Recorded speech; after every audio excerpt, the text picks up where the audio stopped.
Olá, meus irmãos e irmãs de Ideal Espírita, vocês que nos acompanham aqui na Web Rádio Cristo Consolador de São Paulo, muito obrigado mesmo pela sua companhia. A nossa página Estação da Luz Espírita não tem fins lucrativos.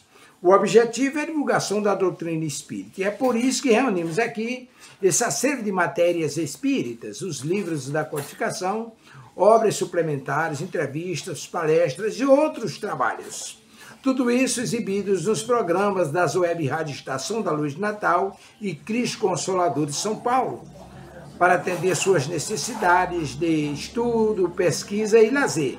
Tudo isso sem fim lucrativo, como já dissemos. Agora, nos acompanhe aqui nesse programa a seguir.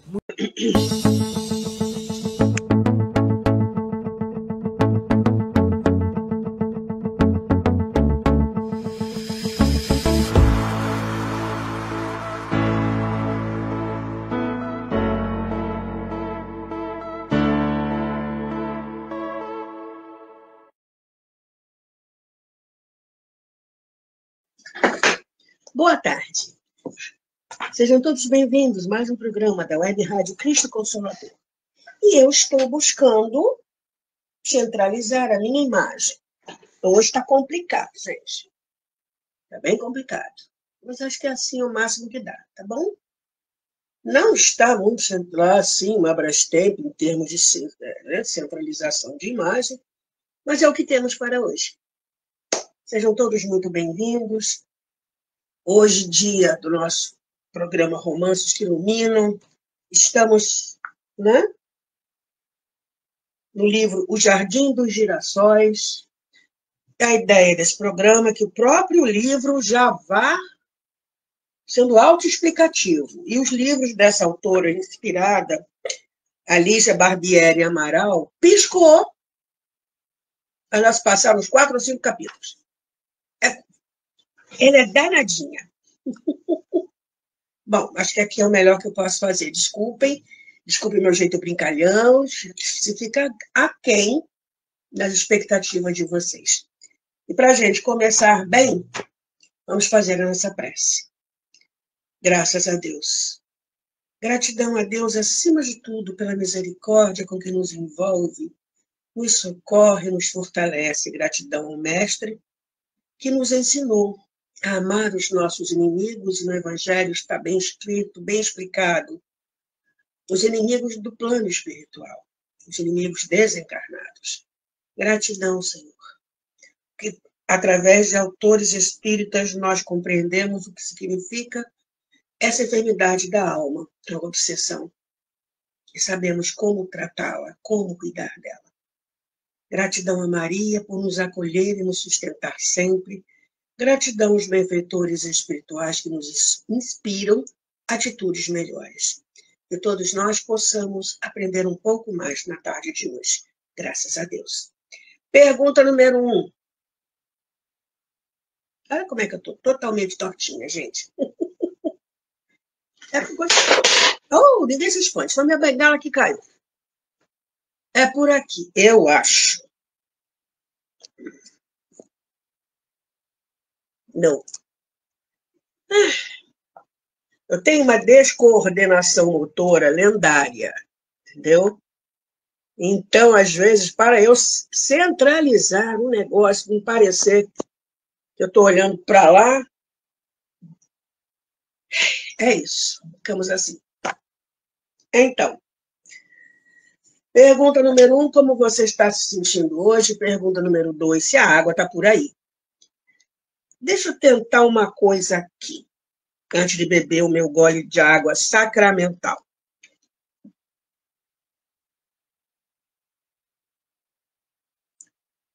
Para ver se assim fica melhor. Mais centralizado. Seria para cá, eu acho. Eu acho. Desisto. Pero no mucho. É o que temos para hoje. A água está por aí?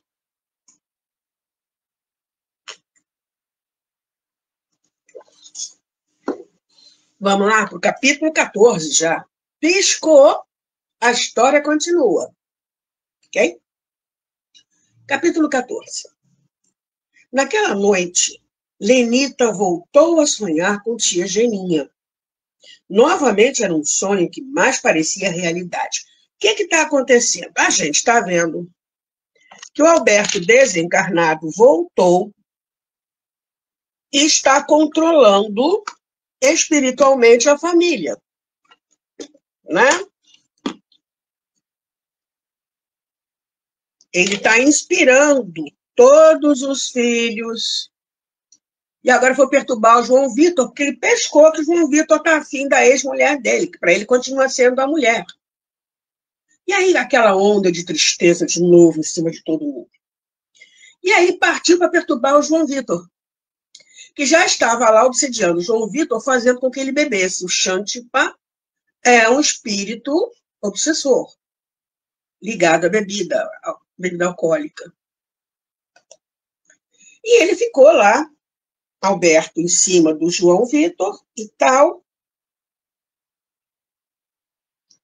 que sabia como é que teve a ideia desse problema da mãe da Juliana, com a Juliana e com a Lenita. Então ele ficou de botar mais lenha nessa fogueira para continuar controlando a família e impedir que João Vitor, que é padrinho da Juliana, que João Vitor se acercasse da família. Capítulo 14. Naquela noite, Lenita voltou a sonhar com tia Geninha. Novamente era um sonho que mais parecia realidade. Sempre fixada nas preocupações de seu dia a dia, nem percebeu quando seu corpo físico adormeceu e, em espírito, levantou-se da cama. Foi até a sala buscar o retrato de Alberto que esquecera sobre a poltrona e acabou encontrando a tia sentada no sofá. Ao contrário do que seria imaginado, Lenita, contudo, não se assustou. As duas abraçaram-se longamente e logo se puseram a conversar. Eu precisava muito falar com você, Lenita, disse tia Geninha, acomodando-se novamente no sofá. A senhora aceita um chá? Perguntou Lenita. Não, querida, obrigada. O que eu queria mesmo era conversar com você sobre o João Vitor. Sobre o João Vitor, titia? Mas não tente me enganar, Lenita. Eu sei de tudo o que está passando no seu coraçãozinho e não vim aqui para censurar.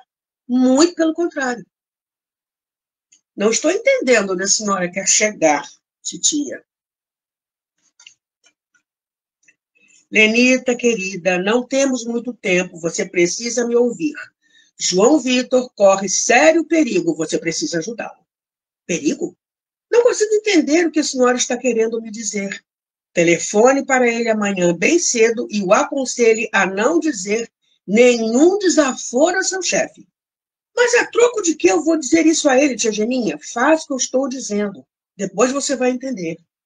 Use de todo o seu poder feminino para convencê-lo. Depois procure Dona Catarina e conte a ela tudo o que aconteceu na tarde de ontem. Bom, tia Geninha está fazendo de tudo para impedir, né, esse processo obsessivo por parte do Alberto.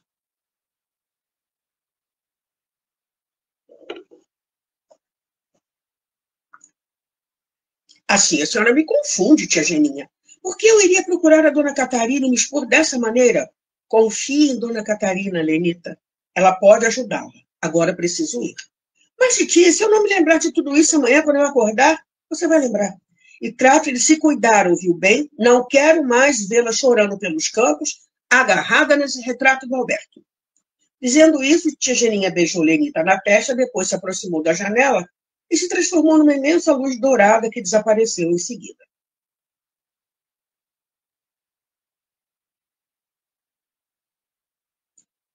De fato, ao acordar naquele dia, Lenita recordava-se de quase todos os detalhes do sonho. A bem da verdade, era a primeira vez que ela se lembrava de um sonho tão nitidamente. Exatamente como acontecera no sonho, porém, não conseguia entender o porquê das recomendações feitas pela tia. Ainda assim,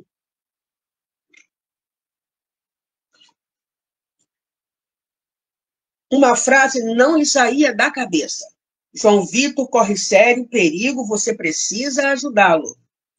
Como que impelida por uma força mágica, Lenita foi até a sala e sentou-se ao lado do telefone. As palavras de tia Geninha vinham-lhe à mente como uma gravação. Telefone para ele, o aconselha a não dizer nenhum desaforo a seu chefe. Use de todo o seu poder feminino para convencê-lo. Lenita tirou o aparelho do gancho, mas logo o colocou de volta, lembrando-se das tantas vezes em que o telefone havia tocado no dia anterior. Ela sabia que em todas aquelas vezes era João Vitor, quem estava do outro lado da linha. Eu tinha certeza, ela constatou, verificando as ligações não atendidas no celular. Ficou um tempo com o dedo pronto a discar, ainda hesitante. Lembrou-se, então, do seu ridículo papel no restaurante e sentiu-se envergonhada. Pobre João Vitor, pensou, recolocando o telefone na bolsa. E com que cara eu vou ligar para ele agora? Não! A frase de tia Geninha, porém, ecoou ainda mais forte em sua cabeça. João Vitor corre perigo, sério perigo, você precisa ajudá-lo.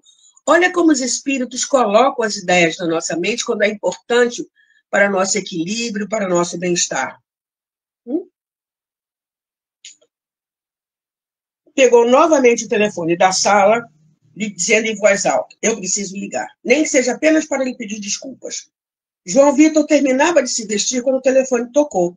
Alberto estava ao lado da mesa do café da manhã, tentando sugar o odor de um copo de suco de laranja. Ambos estremeceram ao ouvir o primeiro toque.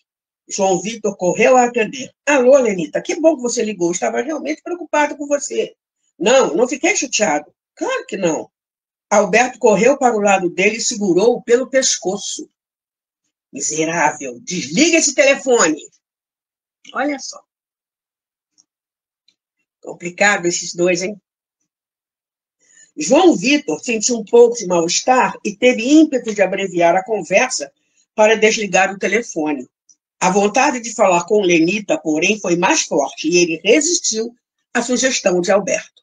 Percebendo que seria impossível convencer João Vitor a cortar a conversa com Lenita, Alberto então resolveu mudar de tática.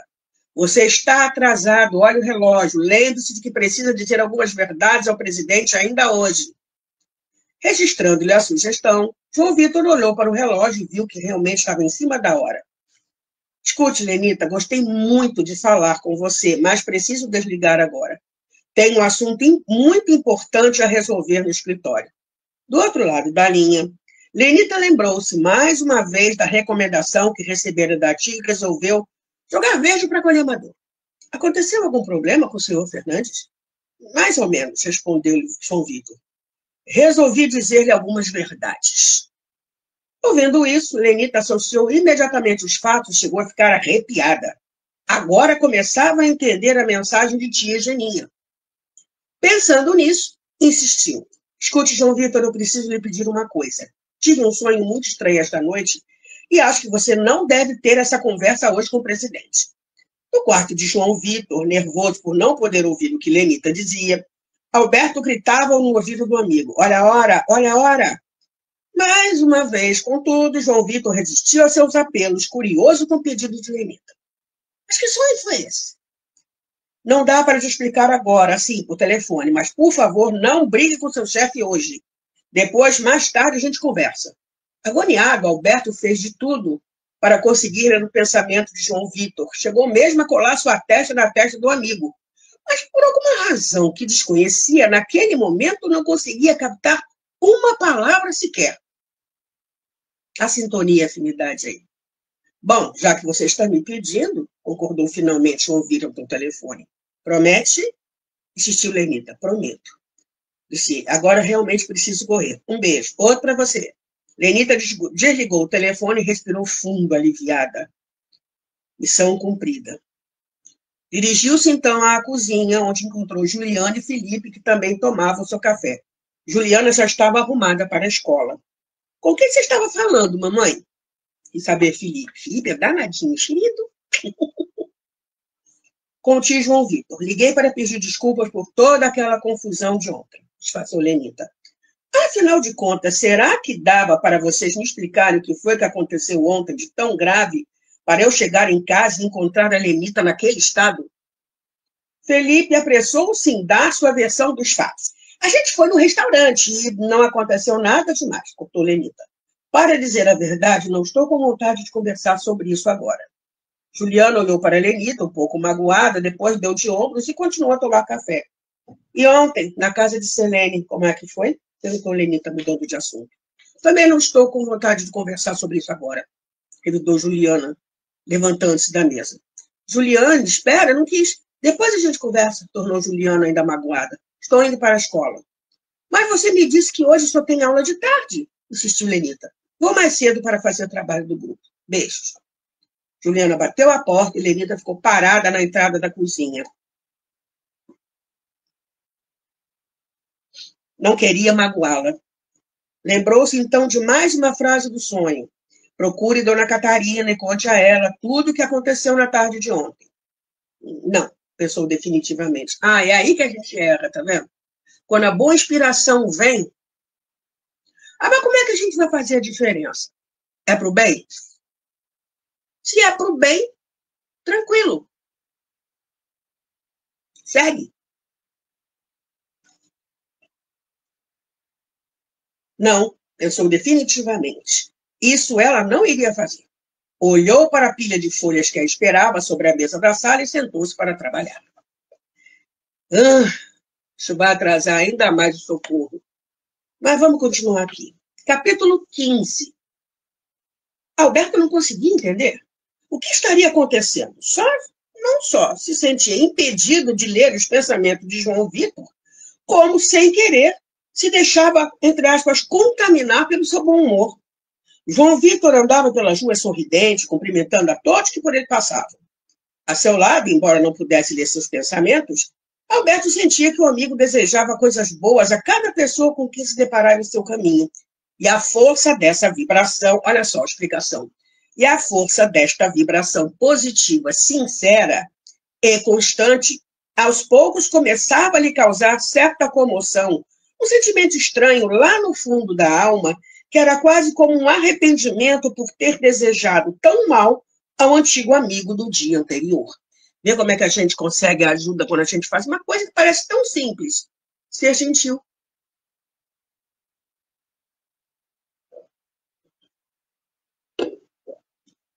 Né?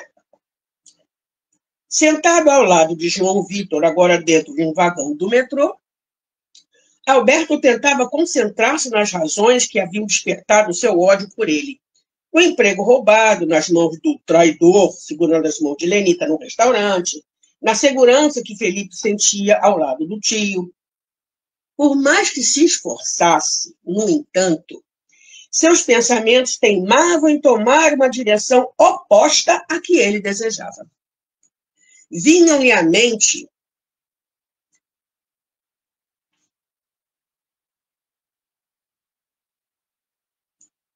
lembranças dos dois brincando juntos quando crianças, da sensação de alívio que experimentava sempre que desabafava com João Vitor ao telefone, nos tempos em que um amigo ainda trabalhava em São Paulo, do apoio que este lhe dera por ocasião do nascimento de Juliana.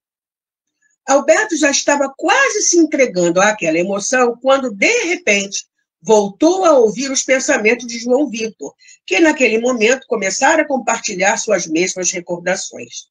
De novo, funcionava o tal processo de sintonia mental mencionado por Shantippa. Das lembranças do companheirismo entre os dois, João Vitor logo passou à culpa e à depressão, questionando-se duramente pelo carinho que sentia crescer em seu coração por Lenita, pela vontade enorme de assumir a paternidade de Felipe e Juliana. Quando pensava sobre isso, sentia-se efetivamente um traidor, como se estivesse querendo para si algo que por lei pertencesse ao amigo, de quem guardava tantas saudades. Tinha até vontade de acabar com a própria vida, de tanta raiva que sentia de si próprio. Olha o perigo. Olha a que ponto a nossa sintonia e afinidade pode nos levar. Né? Tá certo que a gente não é nenhum anjo, que é muito difícil, vamos dizer, Quantidade de pensamentos dia. Tem gente que diz que são 6.000. Ou Joana de Ângeles, em um dos seus livros, diz que são 95.000 por dia. Vamos ficar no meio do caminho? 40.000 por dia. Todos eles são bons, elevados?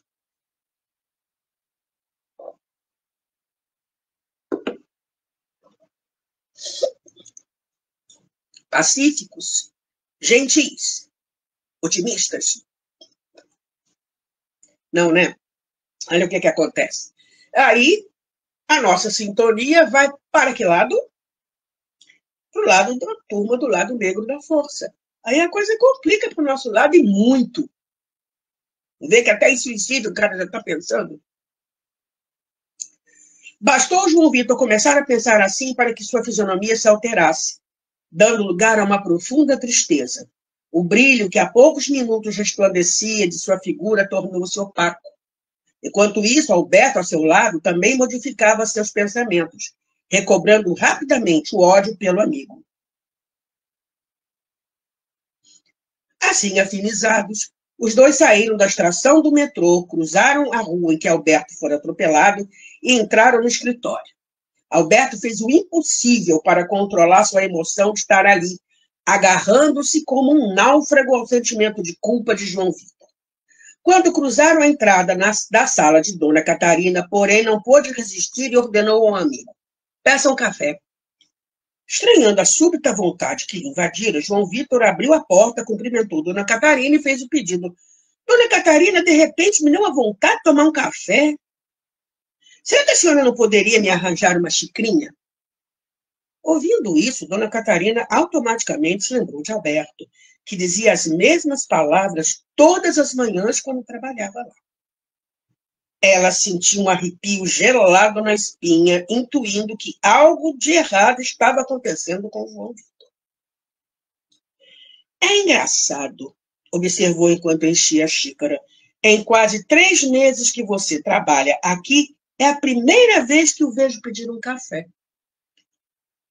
Ah, suspirou Alberto, sentindo-se como que sugado pelas pequenas gotas de café que pululavam enquanto Dona Catarina derramava o líquido na xícara. O que seria da humanidade se não fosse o café?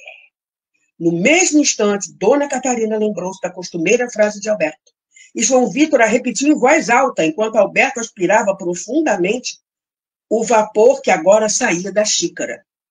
Dona Catarina sentiu outro arrepio gelado. João Vitor, disse ela pálida, por que você disse isso? Sei lá, respondeu ele. Veio na minha cabeça. Por quê? Nada não, disse Dona Catarina cada vez mais desconfiada. João Vitor experimentou o café e não pôde deixar de comentar. Que coisa estranha.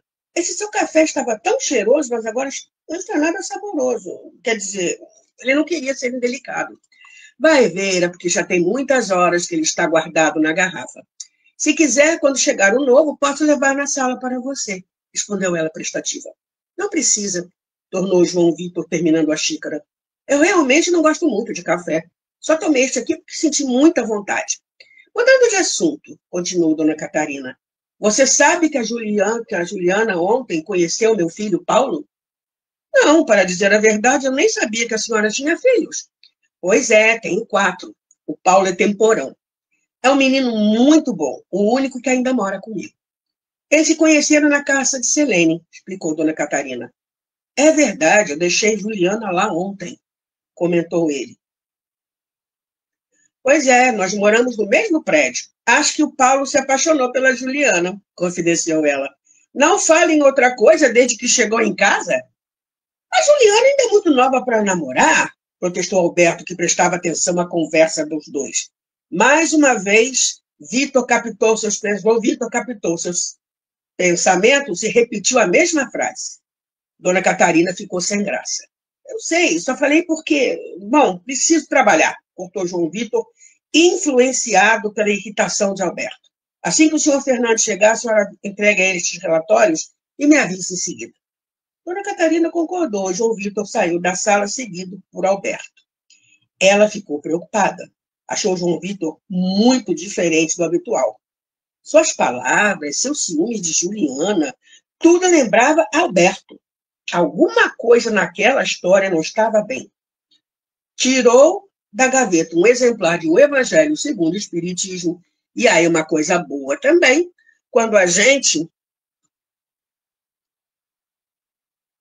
tá no sufoco, tá com os pensamentos complicados e tal, manter um evangelho na gaveta, próximo. Porque aí, num momento como esse, de emergência, a gente vai precisar dele e vai usar. Então, e o abriu ao acaso. Abre aspas. Os sãos não têm necessidade de médico, era o título da página que então se mostrou. Explicava, entre outras coisas, que a mediunidade não implica necessariamente em relações habituais com os espíritos superiores. Trata-se de um dom concedido por Deus, uma aptidão, um instrumento que pode ser modulado conforme as necessidades dos espíritos e, sobretudo, de acordo com as possibilidades de sintonia que oferece aquele que possui tal capacidade, a partir de seus próprios sentimentos, pensamentos e comportamentos de maneira geral. O bom médium, abre aspas de novo, não é, portanto, aquele que se comunica facilmente, mas aquele que é simpático aos bons espíritos e que só deles recebe assistência, complementava o texto. Dona Catarina, que há muito já desconfiava da mediunidade de João Vitor, entendeu a mensagem e compreendeu que era chegada a hora de encaminhá-lo na senda do espiritismo. Fez então uma sentida prece, pedindo a Deus proteção para a realização do seu intento e auxílio espiritual, tanto para João Vitor quanto para Alberto. Não obstante, durante a tarde toda, acho que eu pulei alguma coisa aqui. Não obstante, durante a tarde inteira, os pensamentos de João Vitor e Alberto duelaram entre si. A todo instante, Alberto sugeria ao amigo que ele era bom demais para aquela empresa, que o senhor Fernandes estava exigindo muito de seu trabalho, que o presidente jamais acataria sua avaliação sobre as pesquisas, que ele, enfim, estava sendo feito de palhaço naquela empresa. Caramba! Tem uma nota de aqui, ó. Assim, a primeira frase que pulei, quando ela coloca aqui, entre aspas, os sãos não têm necessidade de médico, nota aqui do rodapé, designa-se como são não apenas aquele que goza de boa saúde física, e sim o que dispõe também de saúde espiritual, ou seja, que apresenta o equilíbrio entre as duas naturezas. Jesus veio justamente ao auxílio dos filhos que desprovidos desse equilíbrio. A mediunidade é uma condição inerente, portanto, uma faculdade dada a qualquer pessoa sem distinção e pode ser usada com liberdade, mas será punido aquele que empregá-la mal.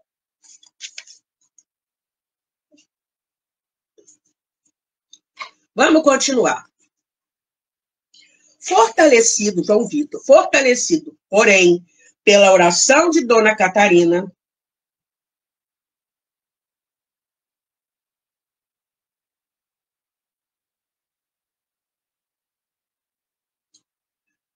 João Vitor esforçava-se para não dar atenção àqueles pensamentos que julgava serem seus. Lembrava-se do conselho de Lenita e pedia forças a Deus para não cometer nenhuma bobagem da qual viesse a se arrepender depois. No fim da tarde, quando o presidente afinal mandou chamá-lo em seu gabinete, tanto João Vitor quanto Alberto estavam exaustos. Ainda assim, Alberto mantinha-se firme em seu desejo de provocar a demissão do amigo.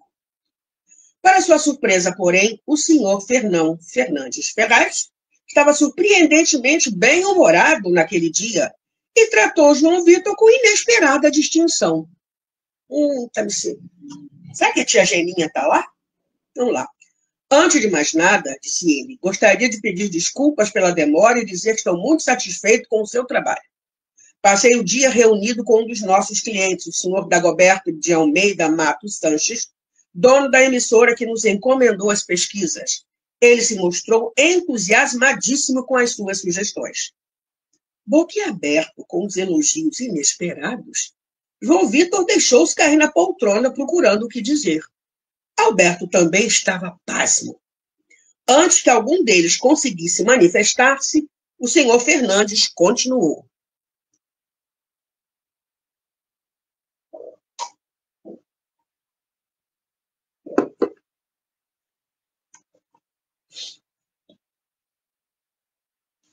O senhor tem carta branca para começar a organizar amanhã mesmo, se for possível,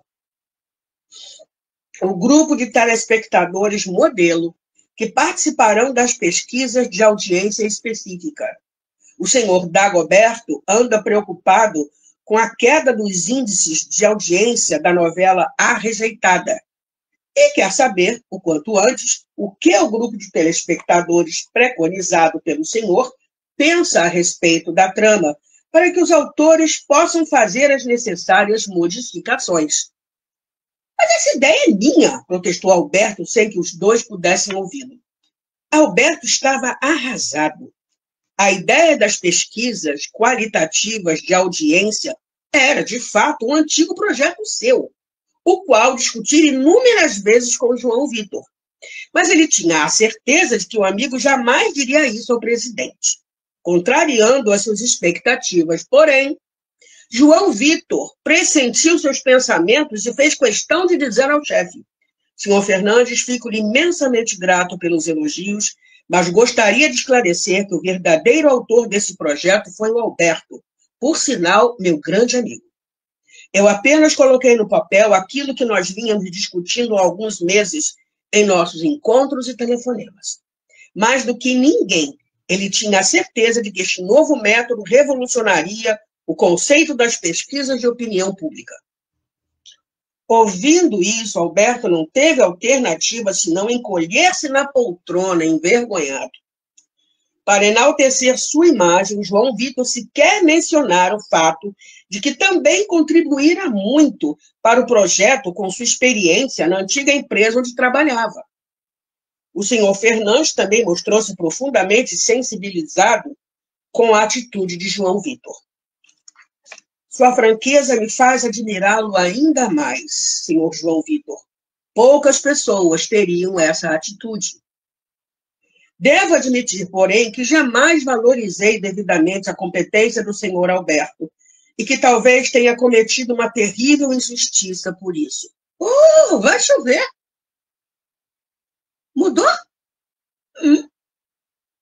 Na verdade, para ser sincero, eu nunca consegui confiar em Alberto como confio no senhor. Ele sempre me despertou desconfiança, não sei dizer por quê.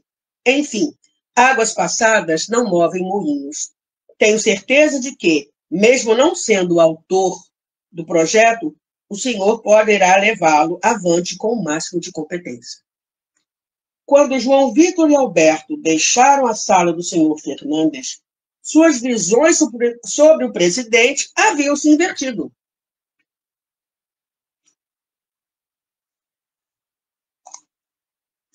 Satisfeito por ter conseguido com que o chefe reconhecesse, de alguma maneira, o talento e a dignidade do amigo, João Vitor começava a enxergá-lo como uma pessoa menos prepotente, que talvez até nem fosse tão ruim quanto ele imaginava.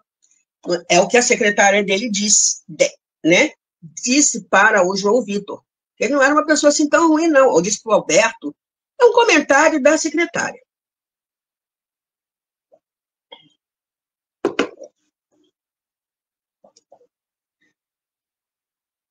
Naquele momento, senti até mesmo certa ternura pelo senhor Fernandes, como se entendesse as razões mais íntimas do seu jeito de ser.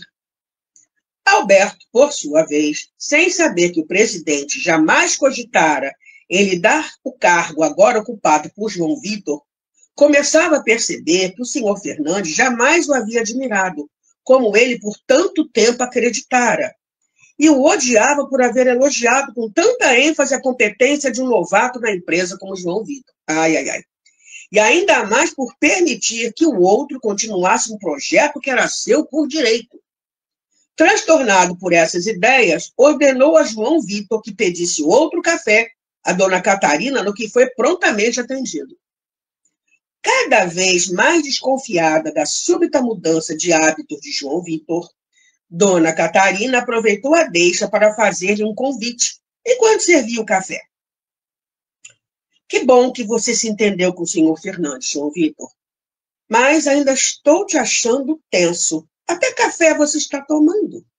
Escute, toda semana eu costumo ir a uma casa de orações, um lugar onde as pessoas se sentem revitalizadas, as suas energias, e limpam de suas mentes todas as tensões e ansiedades.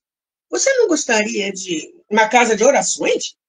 Interrompeu João Vitor, curioso, deixando de lado o café para ser saboreado pelo Alberto. Na verdade, é um centro espírita que se chama Casa de Orações Maria de Nazaré.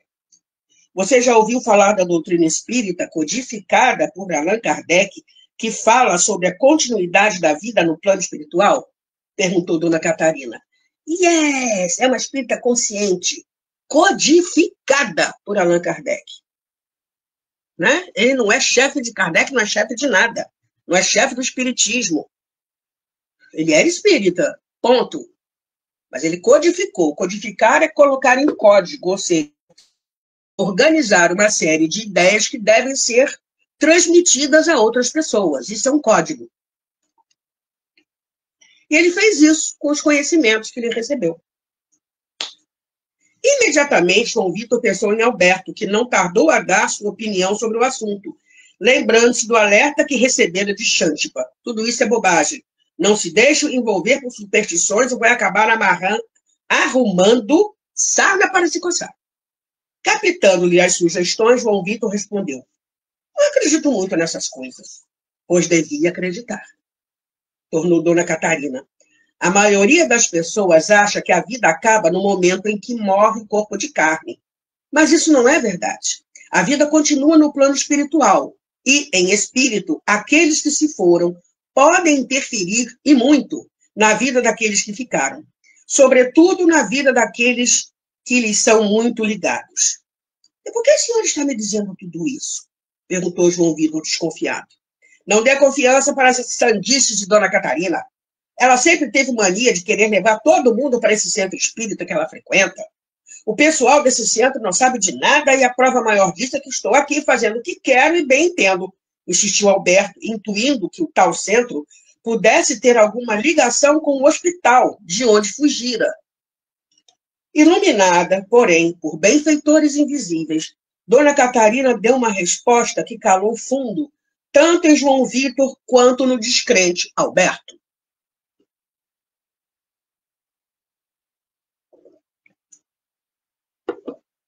Ainda bem que ela leu o Evangelho e fez a prece, tá vendo? Ela já entrou em sintonia com os bons amigos espirituais que ajudaram nessa hora. Olha o que eles intuíram. Estou lhe dizendo isso porque acredito que Alberto está muito mais próximo de você do que imagina. E lhe digo mais. Como não tinha nenhuma religião e era uma pessoa obstinada pelo trabalho, ele provavelmente deve estar sofrendo muito por não poder estar agora no seu lugar, acreditando que você esteja roubando-lhe algo que era seu por direito. Desta vez foi João Vitor.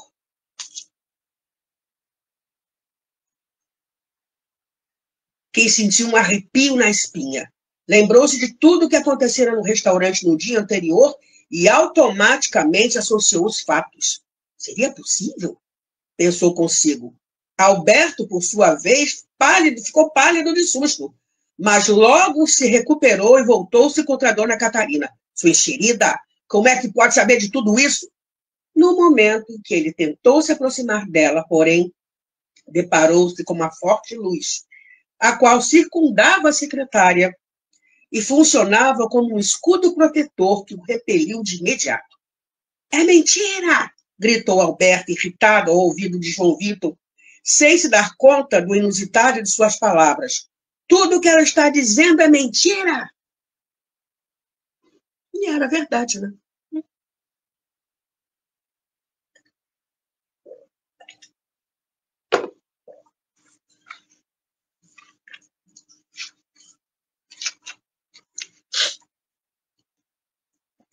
Dividido entre a sintonia elevada dos benfeitores espirituais ali presentes e o ódio do amigo, João Vitor sentiu a cabeça rodar e por pouco não incorporou o espírito Alberto, quase permitindo que este se manifestasse mediunicamente por seu intermédio. Percebendo a situação, Dona Catarina o amparou, estendendo até ele sua luz protetora e considerou: eu não acho, João Vitor, tenho certeza do que estou lhe dizendo. Você não quer vir comigo a uma reunião amanhã à noite? Está bem. Eu vou pensar, respondeu João Vitor desnorteado. Eu vou pensar em tudo isso que a senhora me falou, reiterou antes de deixar a sala.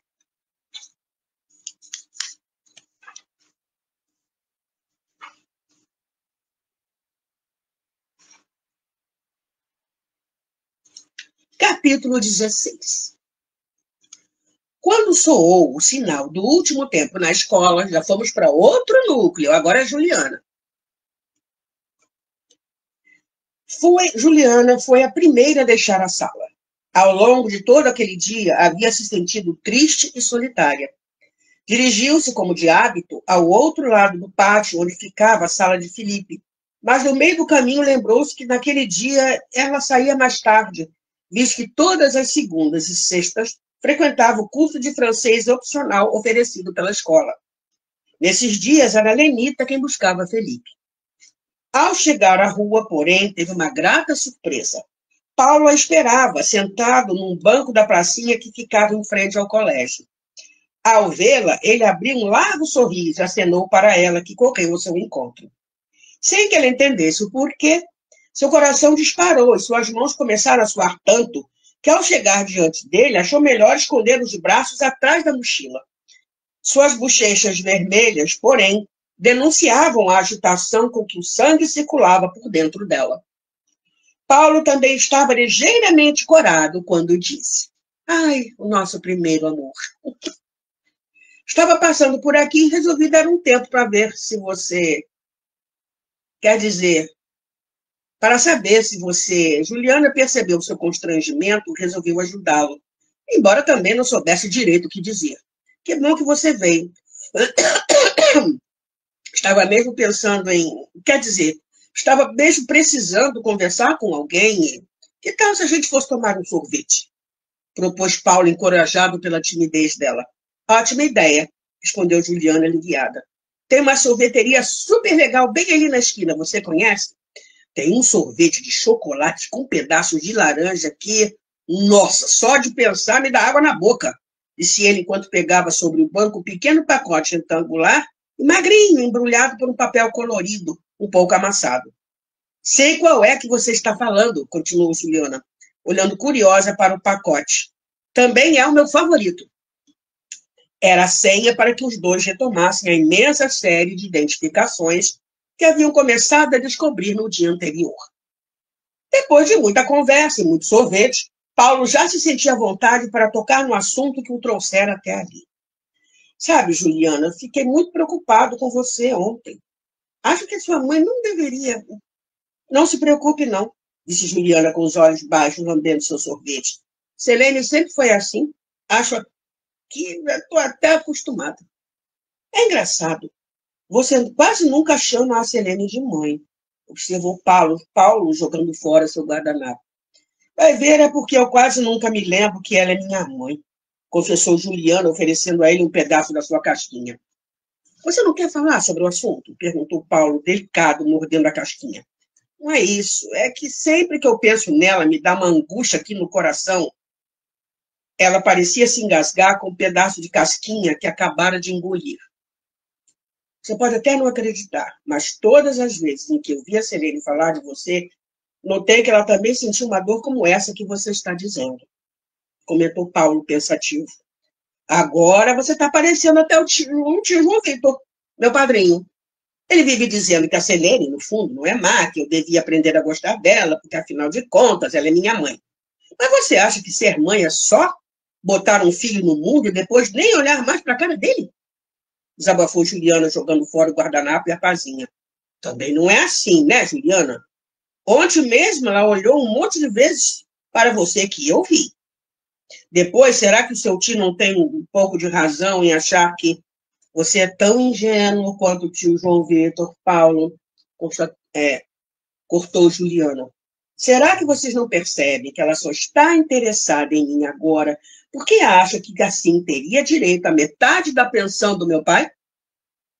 Você não ouviu o que ela disse ontem quando estava bêbada? Que todos os problemas dela iriam acabar quando eu fosse morar com ela? E será que essa história de pensão não é apenas uma desculpa para esconder uma coisa muito mais grave do que o problema financeiro da Selene?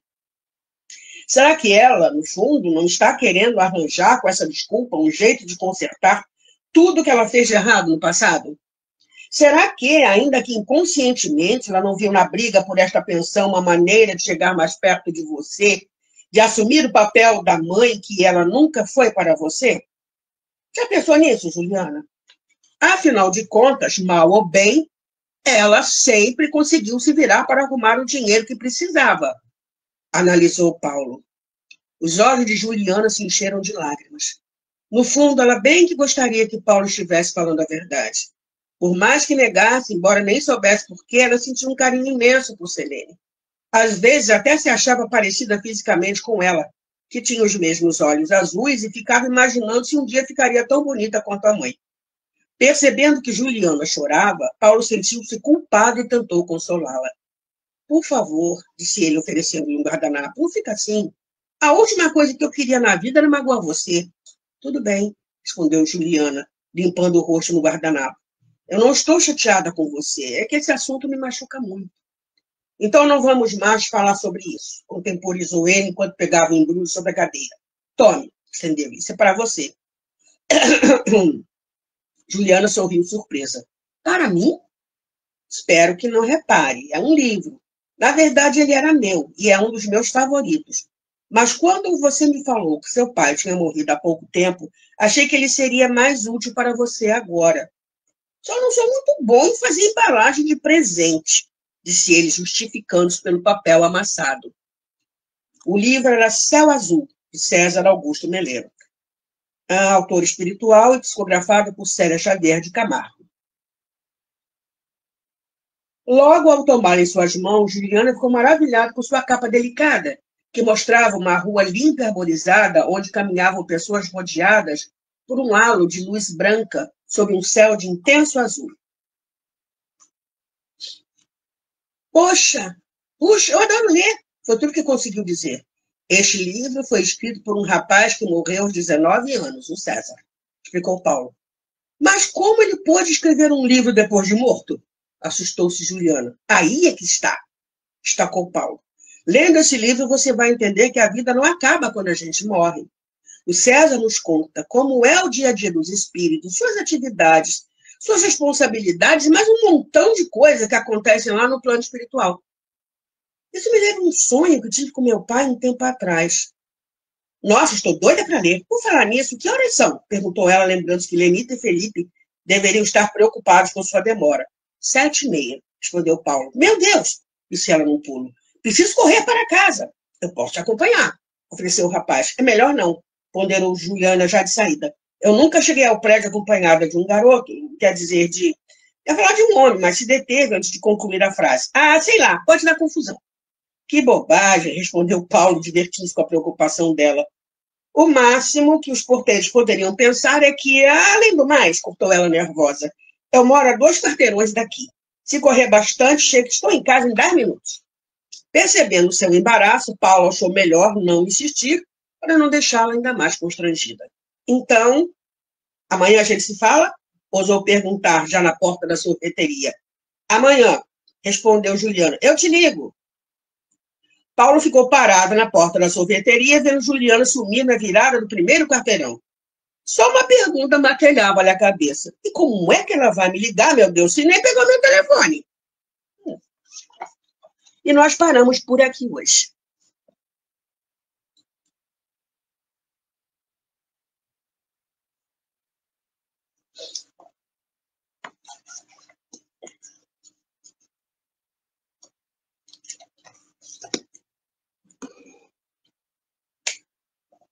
fazendo a nossa prece de gratidão a Deus pela vida, pela nossa imortalidade, pelas nossas potências, pensamento, vontade, amor, pela nossa capacidade de entrar em sintonia e afinidade, pelo nosso livre-arbítrio, por todas as chances que nós temos de sermos pessoas melhores, espíritos mais evoluídos. Gratidão ao Mestre por nos ensinar o caminho das pedras, para que a gente consiga fazer isso. Gratidão a Maria, mãe, amiga, confidente e conselheira, que nos acolhe nos momentos de maior dor. Gratidão à autora, a médium inspirada, a Lígia, gratidão ao espírito que inspirou essa história, gratidão aos companheiros espirituais que nos socorrem. Que todos nós possamos nos esforçar para conquistar a própria paz e vivenciando o ensinamento da doutrina espírita. Jesus de volta conosco, a lei de justiça, amor e caridade. Graças a Deus. Acabou meu tempo, até sábado, com a continuação desse livro excelente. Gratidão por ter estado aqui comigo. Fique bem. Tchau.